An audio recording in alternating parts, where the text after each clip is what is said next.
recognizing the third-party House Leader. Thank you, Honourable Chair. I just welcome this opportunity, Minister, through the Chair, to raise some questions around this very important ministry that plays a pivotal role in a pivotal time in achieving reconciliation between First Nations and non-Indigenous people in BC and charting that path forward. My colleague mentioned that the Caucus decision would be a great read.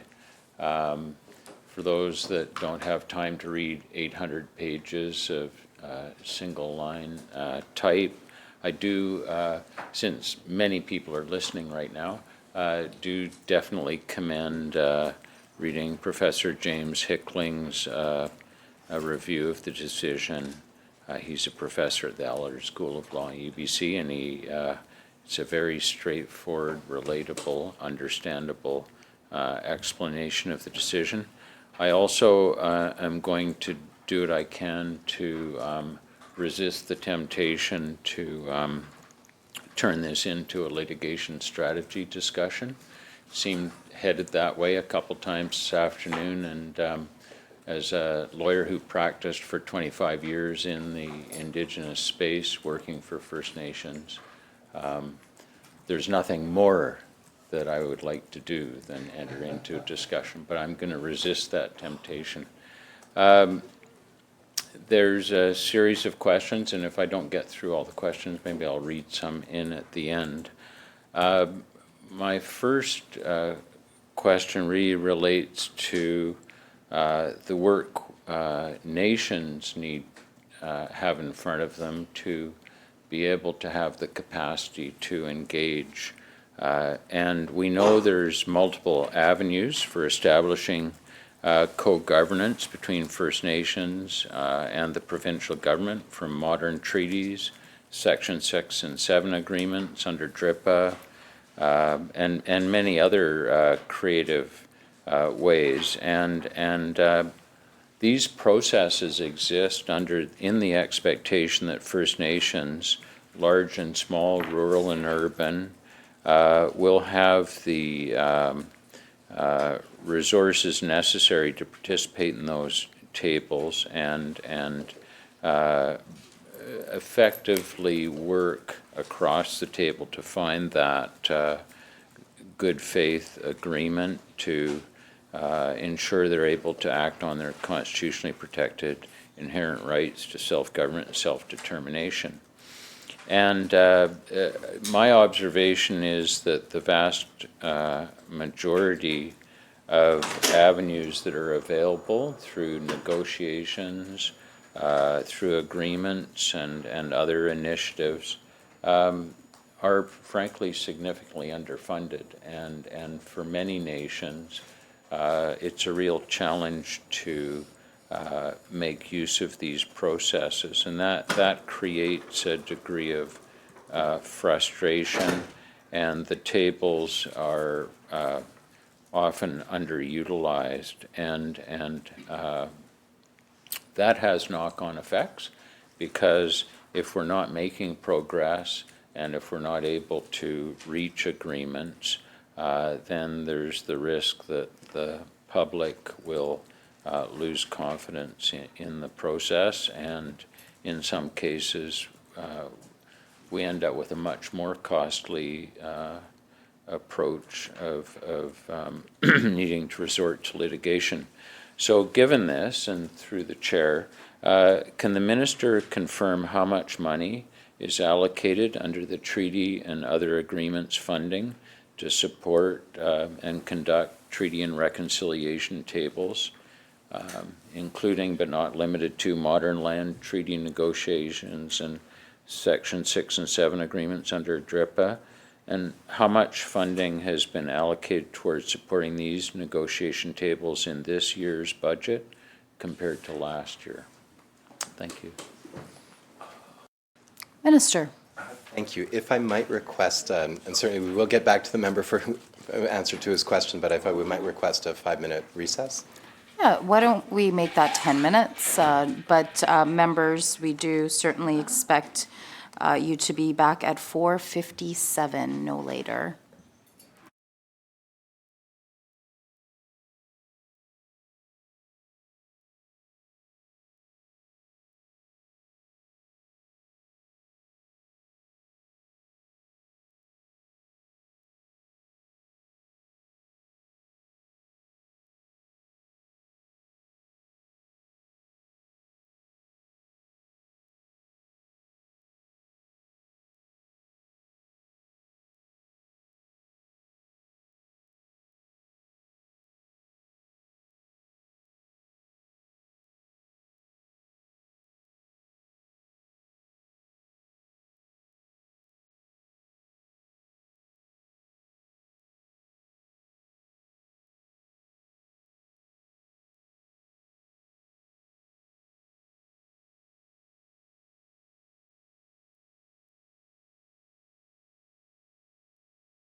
I now call Committee of Supply, Section C, back to order.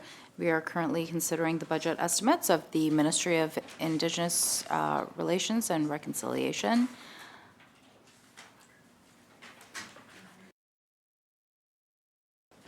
Recognizing the minister. Thank you, Honorable Chair, and thanks to the member for his question. I'll give him props. I think he said this is the most important ministry in government at one point on the radio, and hey, I like that kind of talk. Need to do that work, and I appreciate the support. He says that to all the ministers. He says that to all the ministers. He's a charmer, that one. Until I don't. Until he doesn't. Yeah, watch out, minister. No, so I think to answer that question, it's 105 million is the vote as the members seen in the blue book. But of course, we do our best within that to find a way to ensure that we're able to show up in a good way for nations if they're ready to have those conversations with the province. Recognizing the member. Thank you, Minister. I guess I have a preliminary question which reflects my, although I am the House Leader for the Greens, my lack of knowledge of process, but did I just donate 10 minutes of my hour? Or are we just, the break, the recess, is that deducted from my hour? No, that is not going to be taken away from your time. Okay. Okay, well, let me slow down. I, through the chair to the minister, what steps is your ministry taking, and what strategies are in place to ensure that negotiations are undertaken in a manner which prevents the need for communities to resort to litigation?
Recognizing the minister. Thank you, and thank you to the member for his question. I think part of it can be housed in the Attorney General's ministry through the civil litigations directives, and so that's one aspect of trying to find a way to get to discussion instead of ongoing court battles. I think there's also, it really depends on the nation. I'd say there's no one-size-fits-all approach. I think some nations have very specific local interests. Some have slightly broader interests or are ready or able to participate in a different way. Some have interests to go all the way up to comprehensive treaties. So hard to be too specific because with 202 or 204 First Nations, depending on how you do the counting, there's lots of different approaches that we need to take within our ministry, and of course across government too, because sometimes an issue a nation has really needs to be solved at a different ministry level, and we'll provide support if we can, but in many cases our expectation, and through the work that the Declaration Act Secretariat does, through the work that our ministry does, is making sure that ministries have the capacity to deal with, to work with, to negotiate with, to cooperate with, collaborate with nations as well. Third-party House Leader. Thank you, Minister, and thank you, Honorable Chair. Certainly in this upcoming year, it is a concern, we've raised it, that funding is not being increased in this particular area of the budget, given the heightened awareness and urgency around addressing issues.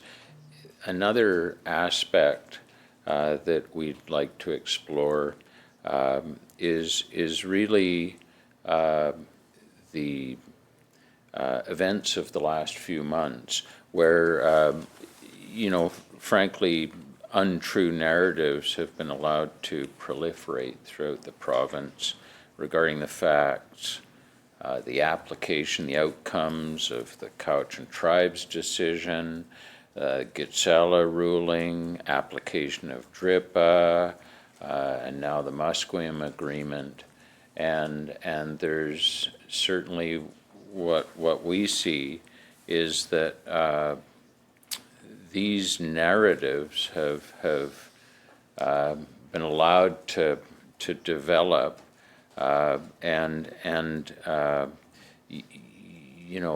there's members of this government, both sides of the House, where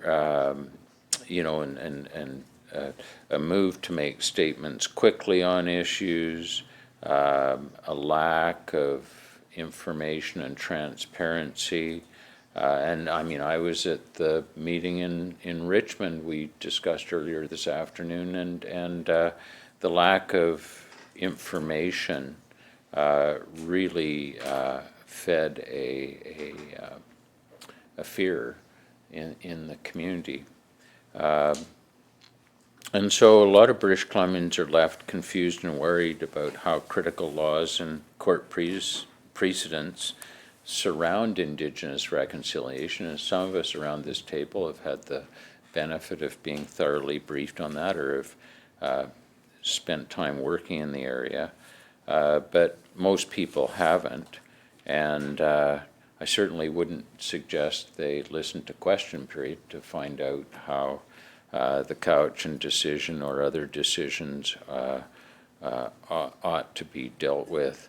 So my question through the chair is, although this was lightly touched on during yesterday's session by the member of Columbia River Revelstoke, can the minister speak to if there are any plans to allocate resources or funding from Budget 2026 towards thorough, comprehensive public education to dispel these harmful narratives and to actually create relatable, understandable information in order to really create the environment to address court decisions and agreements?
Minister.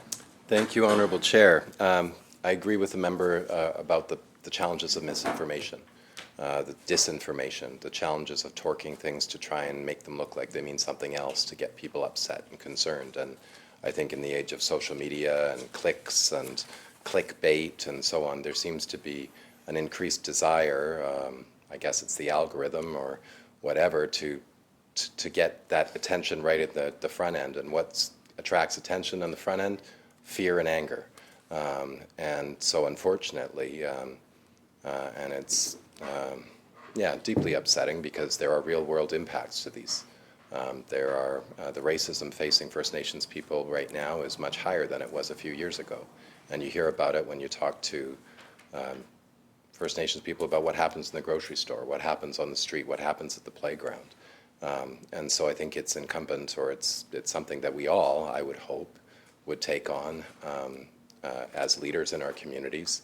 So there's that aspect that I think it's a responsibility of each of us to learn about the true history of this province, to learn about local nations, and that this wasn't some virgin land which was just wet and muddy, as I think one MLA once argued, that in fact there is a very strong cultures that go back thousands of years, complex cultures, complex economies, and that had we have to understand that, and I think we've got to do a better job of ensuring that people know about that incredible history, heritage, and ongoing cultures in this province. So in terms of the question around, and sorry, I haven't directed right away to that answer because I'm passionate about this stuff. I think this, there's a whole lot of stuff you can read. If you don't know, talk to somebody. We've got to up the level of understanding here in this province if we're going to find that better future. And so, for example, this year, efforts we're making around treaty, around finding that comprehensive agreement and approach, the honor of the Crown, the honor of the nation coming together, shoulder to shoulder with Canada as well, is going to provide us a huge opportunity, I believe, to dispel some of the myths, to take on some of the fear-mongering, to help people better understand why we work on reconciliation and how we work on reconciliation. So there certainly will be an ad budget related to that through the Treaty Commission. We also, of course, there's public information and public engagement, which is largely held through finance, so I can't speak to their budget around how they do this work. But there's also other work, and that's more on the person-to-person work. I think of an incredible leader who works with our ministry, Charlene Belleau, and the work she's doing with caretaker communities around residential schools and the impact of the children that never came home, the impact of people who did come home but came home traumatized, came home victimized by a system that was designed to break their culture, designed to break their ability to continue as First Nations people. And she's been doing incredible work with our support of lifting up the voices of survivors, lifting up voices of families, and spreading that truth, sharing that truth, telling that truth. And I think we all have to lean into that work and taking the leadership from caretaker communities, but also supporting them as we're trying to do through our ministry around information sharing, for example, so that people can get to the truth of what happened to their relatives, where did they end up, so that they can have some sense of understanding, because that's been denied them for far too long. So all that to say is that I agree with the member. I think I'm looking for opportunities wherever I can to push back against misinformation, but also to not just push back, but also to lead in a way that demonstrates why we do this work, that speaks about the true history of this land, and that there was a choice many, many years ago that governments made, and that was to ignore, that was to objectify, that was to subjugate First Nations people when that choice didn't have to be made. There were early attempts to find treaty, to find agreement, to find a path together. You look to Treaty 8 in the north, it still needs work, but that's a treaty. You look to the Douglas treaties here. I still regret, I guess I wasn't there, but I still think about how different this place could be. had different decisions been made those years ago. But as they say, the best time to plant a tree was 20 years ago. The next best time is today. And so that's what we're trying to do in this ministry. Third-party House Leader. Thank you, Honourable Chair, and thank you, Minister. Appreciate the answer where we see concerns right now arising in relation to, for example, the Caucus decision and the recent agreement that was announced regarding the Musqueam.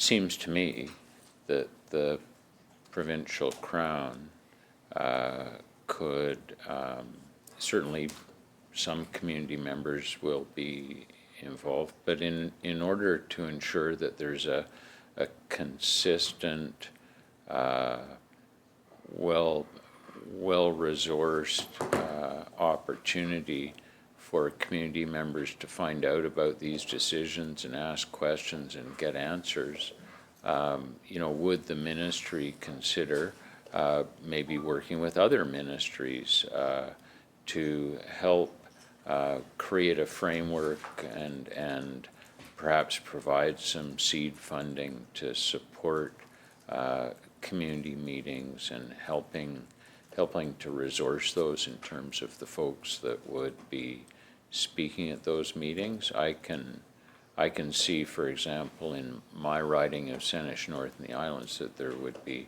a great interest in that, and I think that in my riding, former MLA Adam Olson has sort of taken that on to some extent, but I think in other communities it would really help to have the province with partners create that consistent opportunity for people to find out. And I think that would go a long way to dispelling the concerns. I'll just make that observation for your consideration, but the question through the chair to the minister really relates to another part of that you've touched on, of the challenges that we're facing right now.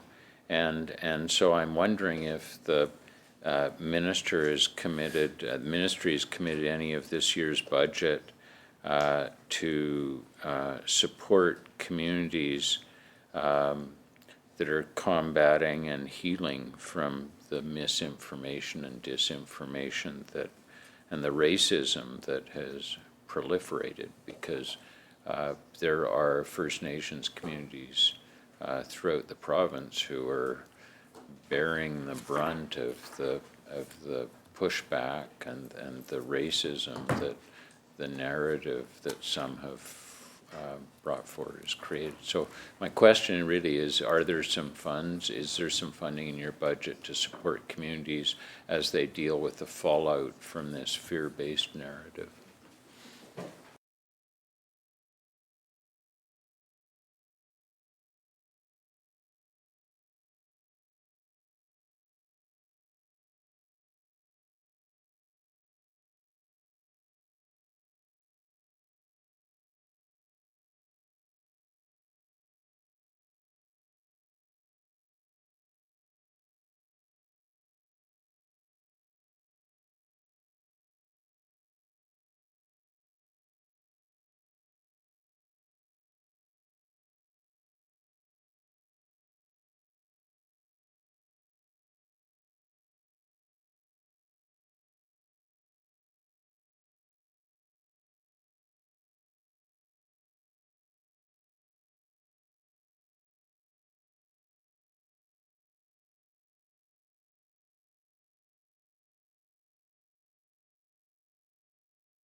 Minister.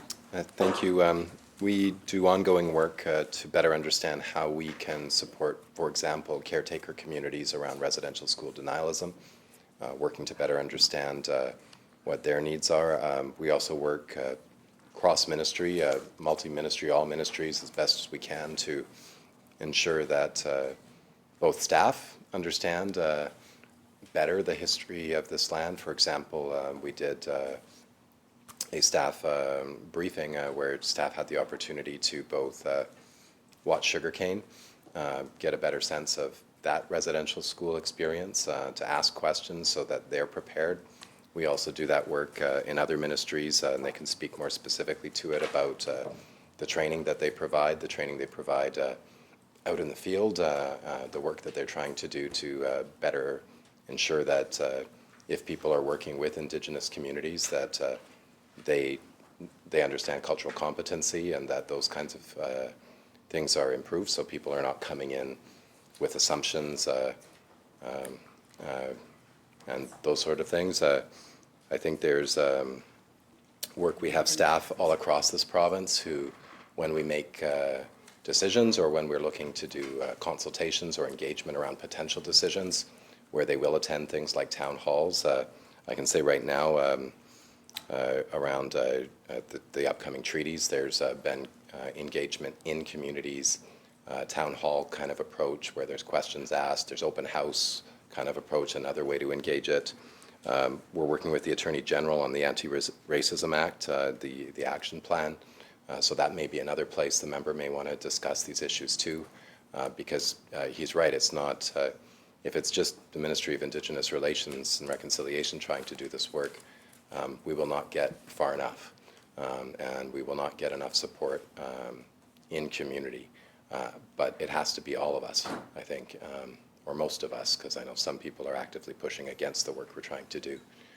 But I think I've got to believe, and I think it's true, that most British Columbians want us to do this work. Most British Columbians do not want racism to divide us, do not want those old ways to get in the way of working with our neighbors. And we're going to proceed to hear those voices, listen to those voices, and do what we can to build them up and give them the support when they are facing an onslaught of racism in too many places right now. Third Party House Leader. Thank you, Madam Chair. The through the chair, would the minister be prepared to invite a follow-up discussion involving the Attorney General and himself and whoever else is appropriate on ways in which it can be possible to support communities that are dealing with racism and other impacts that are arising out of these recent decisions and the narratives? Minister.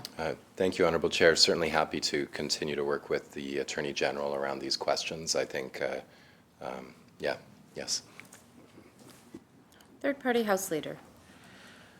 Shift gears a bit. The Declaration Act Secretariat, as you would know, a central agency located within your ministry, guides and assists the province in ensuring that all laws within BC are aligned with UNDRIP as per Section 3 of DRIPA. And additionally, the Declaration Act Secretariat produces an annual reports that are required under Section 5 of DRIPA, which lay out the government's progress in carrying out the alignment of laws under DRIPA, along with ensuring that the Declaration Act plan, a plan that contains 89 actions which uphold the spirit of DRIPA and creates obligations for ministries to integrate truth and reconciliation, free, prior, informed consent, and co-governance throughout their ministerial activities, all to be accomplished by 2027. And as laid out, as I mentioned, the Declaration Act Secretariat plays an integral role within the ministry, for they act as an oversight body ensuring that DRIPA continues to be upheld and utilized to its fullest potential throughout this province. And certainly, it probably won't come as a surprise, the Green Caucus supports DRIPA in its current form and looks to it being an effective way to accomplish the intent, but for a lack of resources. And when we look in Budget 2026, the Declaration Act Secretariat, which is right at the center of achieving the 89 actions, received a $400,000 cut, which is almost 10% of the budget, just as the annual report from the end of 24-25 fiscal stated that only 8 out of 89 actions under the Declaration Act have been effectively carried out since 2022. So we have this environment where there is increasing concern in the public domain around Indigenous rights, reconciliation, UNDRIP. The public needs more information and assurances around the work, and at the same time we're reducing the budget for the Secretariat that has the critical responsibility for carrying out and overseeing that work. So my question through the chair, the Honourable Chair to the Minister, during a time in which the alignment of laws, ministerial programming, and overall governance in BC within the spirit of UNDRIP is more important than ever, can you provide a rationale as to why the Declaration Act Secretariat's budget was cut? And if so, can you provide any assurance that the Declaration Act Secretariat will not face diminished capacity in their efforts to assist other ministries and to actually achieve the important objectives that DRIPA sets for this government?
Recognizing the Minister.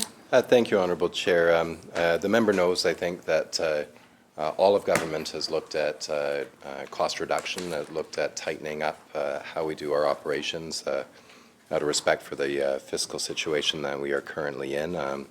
Of course, we're committed to making sure every dollar we spend gets the best results and is making a big difference in people's lives. And that's, I think, that's clear across government. I'd say that in terms of how we've managed the cost efficiencies within the Declaration Act Secretariat has been through looking to reduce things like travel costs, looking to do more things online, reducing contracts, but it hasn't impacted the work of the Secretariat in terms of their engagement, in terms of how they work with ministries, in terms of how they work around alignment of laws. Those budget choices have not impacted that work. Third-party House Leader.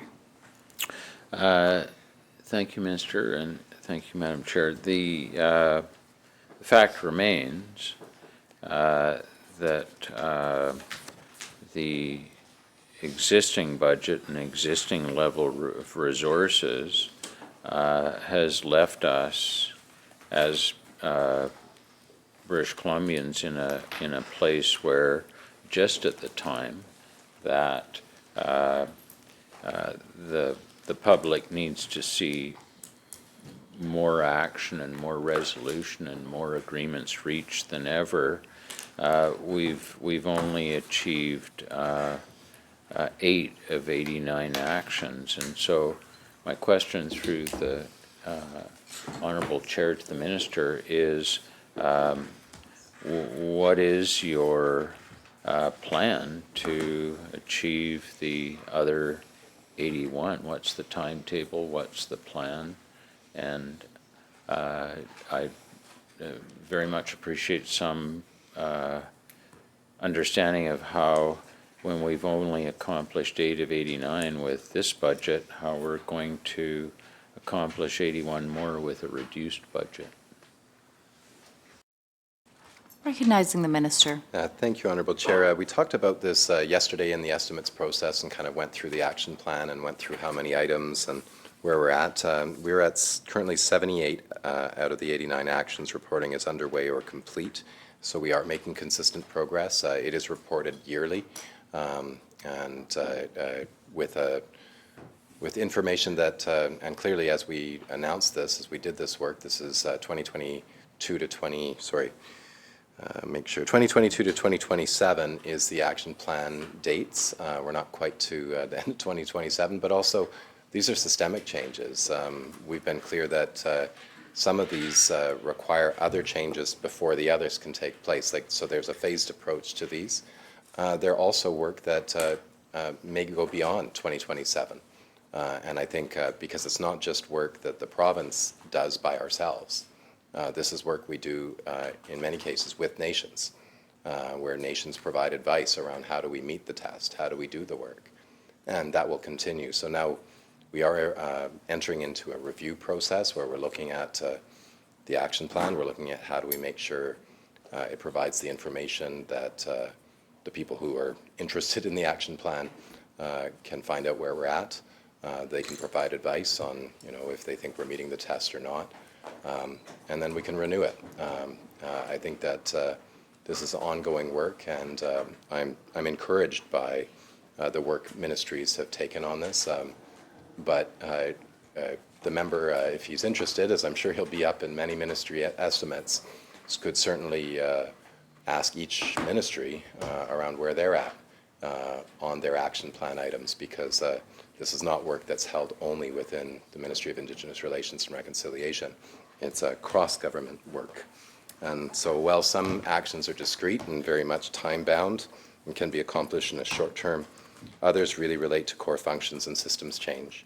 And so the longer-term, more generational actions may not be considered complete by the end of the action plan. And I think that's fair, because some of it does require ongoing work. It's not so much a one and done, but working in process over time to get to that goal. And sometimes the process is almost as important as the goal. Recognizing the third-party House Leader. Thank you, Madam Chair, and thank you, Minister.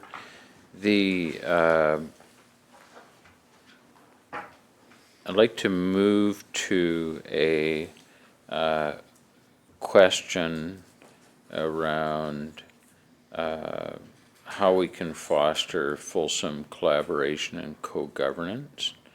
And I'll use the example of an issue in my riding, which is dock management in the Southern Gulf Islands. And to provide some background, a working group has been established between local residents, small business owners, First Nations communities, and government agencies, including the Ministry of Water, Land and Resource Stewardship, to improve the speed and standardization of dock management, dock approvals within the Southern Gulf Islands.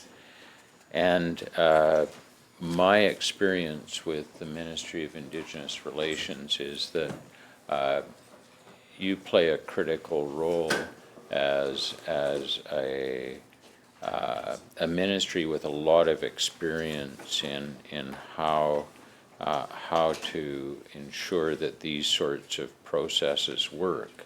And this particular working group, which is dealing with issues that bear a significant resemblance to the issues that led to so much difficulty in Pender Harbor, the work of this working group seems to be stalled, and the policies and procedures that we need to see this completed seem to be suffering from a lack of resourcing with various First Nations, especially Wasanich nations. And, you know, I recognize, and everybody recognizes, there's always a need for give and take, but if there's parties at the table that are not being consulted sufficiently and don't have the capacity, particularly First Nations tables, it's much harder to reach a consensus on a path forward. So this, I only illustrate this as one of what I expect are many examples of consultation processes and co-governance mechanisms that are inefficient or incomplete. And so the question I have through the chair is, what resources, whether financial or personnel, can be made available to First Nations in order to ensure they can meaningfully participate in these matters that cut across multiple jurisdictions? Because if we can't build consensus, and if the nations don't have the resources to participate effectively, then resolving these issues in a way everybody can support basically will end up being on the never-never plan.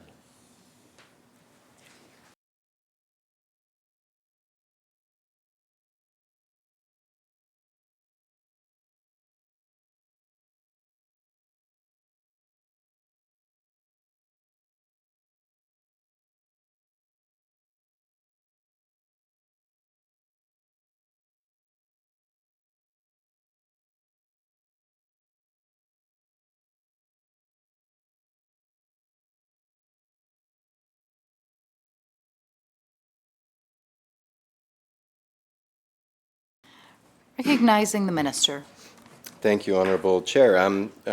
Actually, that's timely. I understand there was actually a meeting today around the issue of dock management in the South, in the Gulf Islands.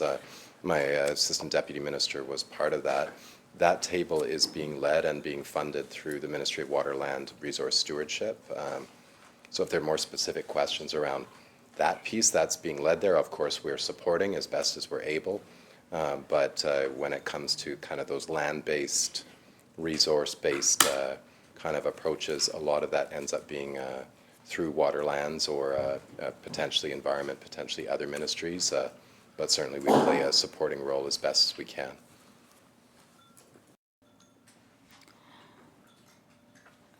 Third party House Leader.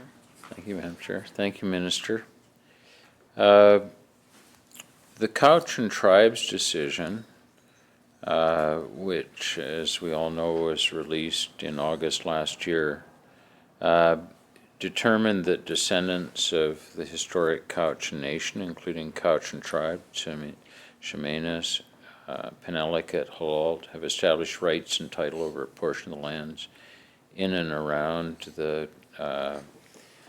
traditional Caucasian village, which is located in the city of Richmond. However, despite recent announcement from this government that negotiations with the Caucasian have commenced, remains unclear as to how those negotiations will be adequately resourced so they can occur in a timely manner. And I mean, I understand that those types of negotiations would be on a without prejudice basis, and that there's not an expectation we're going to be discussing any of the detail of those negotiations here. Can the minister confirm how much money from budget 2026, along with staff resources, have been allocated towards negotiating land claims and achieving other necessary settlements, such as with Caucus and Nation, given the outcome of the Caucus and Tribes decision? And given the recent announcement that negotiations have begun, can you provide what you would see as an approximate timeline? Because I would expect that, given the court decision, the budget amount would need to support negotiations in accordance with the court decision. So my main part of my question through the chair is what's the budget that's been set aside to support successful conclusion of this important negotiation?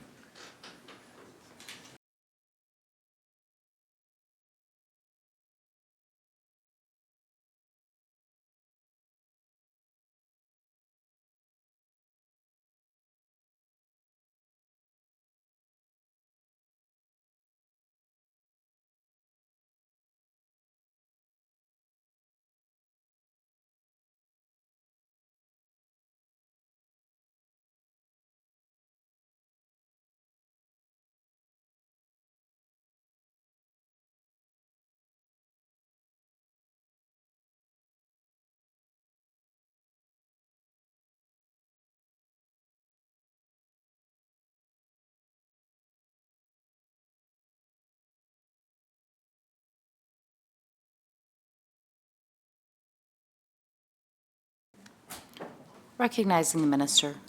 Thank you, Honorable Chair. The member asked about treaties, negotiations, and kind of generally. So that's still within that $105 million budget that we spoke about earlier. I think the other thing to note is that those negotiations that the member referenced, really, I think the first outcome was the statement around the question of private property, and that neither Cowitson or the BC government are negotiating people's private property, that in fact those are protected. That's not what the discussion is around. So, but beyond that, I think the litigation continues as well. So it's a two-track process. So I think is it all going to be wrapped up this year? Unless the courts act quicker than they usually do, it's unlikely. Recognizing the third-party House Leader. Thank you, Madam Chair. Thank you, Minister. So if the budget is $105 million and is stable, unchanged, and if the negotiations with the Caucus are getting underway on such an important decision pursuant to the direction from the court, what negotiations are being put on hold to allow funding to be made available to support these negotiations? So it's got to be a zero-sum game.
Recognizing the minister. Thank you, Honorable Chair. Treaty negotiations in general, and I'm sure the member knows that sometimes they move quickly, sometimes they move slowly. Sometimes people are ready, sometimes people aren't. And that can be on the provincial side, that could be the federal side, that could be the nation side. I'd say we calibrate the budget as best as we can to respond to the needs as they arise.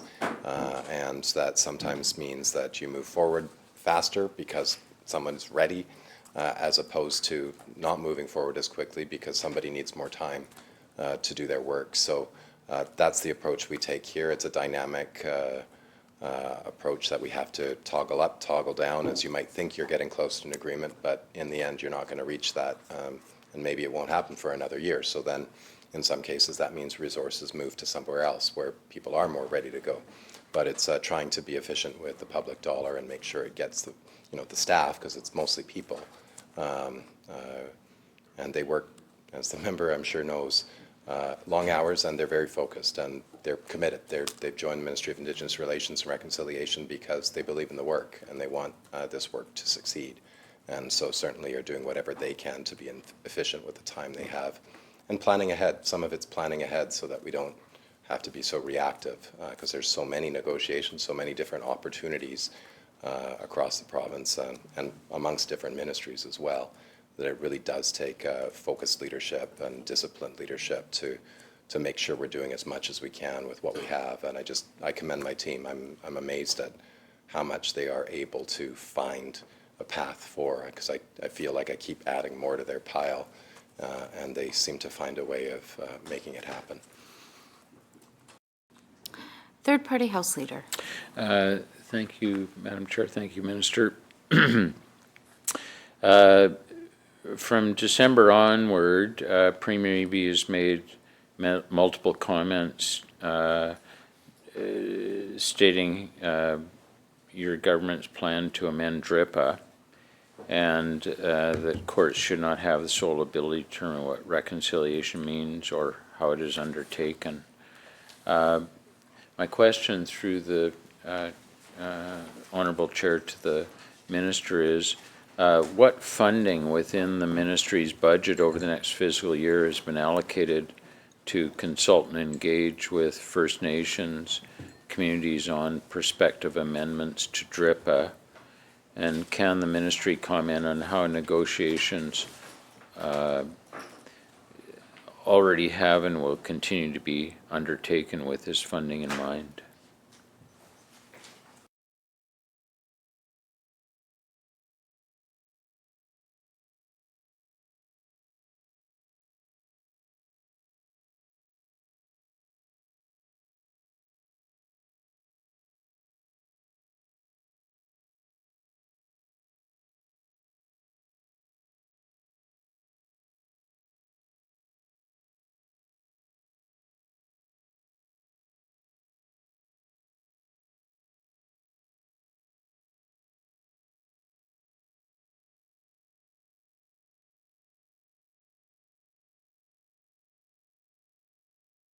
Recognizing the minister. Thank you, Honourable Chair. We ended up going through this a few times yesterday, so certainly there may be more in the discussion yesterday the member might be interested in, but it's staff time. That's the staff are doing the work, the staff are engaging. So if the member wants me to list the global budget that relates to the staff that do that work, I could, but there's no specific line item for this work within the budget. Third party House Leader. Oh, Oh. sorry. Go ahead, Minister.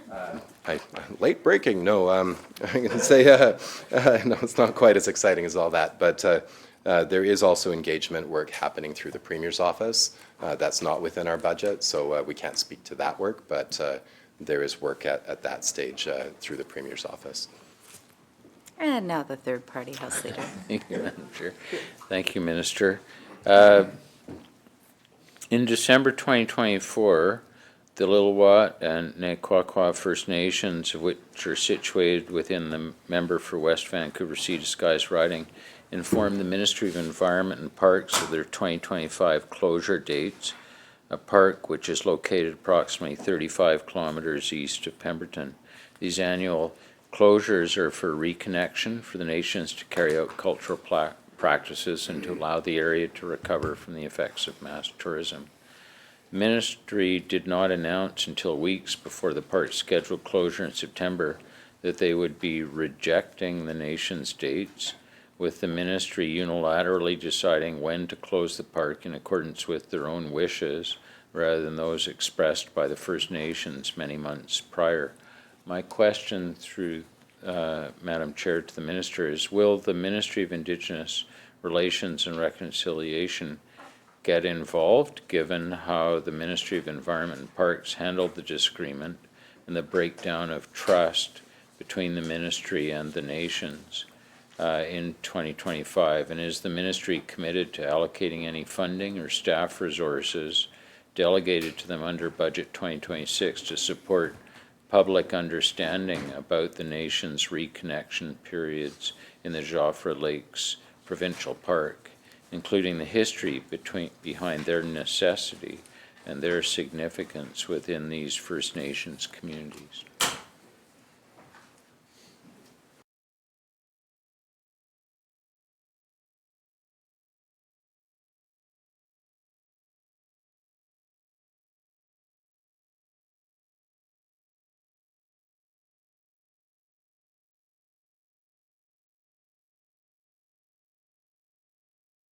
Recognizing the minister. Thank you, Honourable Chair.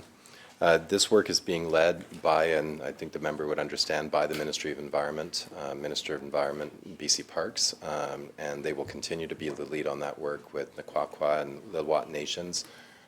We certainly are happy to provide support to the ministry in that work if we can, but as reconciliation is a all of government responsibility, it's not just this ministry that have the responsibility to take that work on. So I'm sure there'll be upcoming estimates process or other ways that the member might be able to engage with the Ministry of Environment on this question.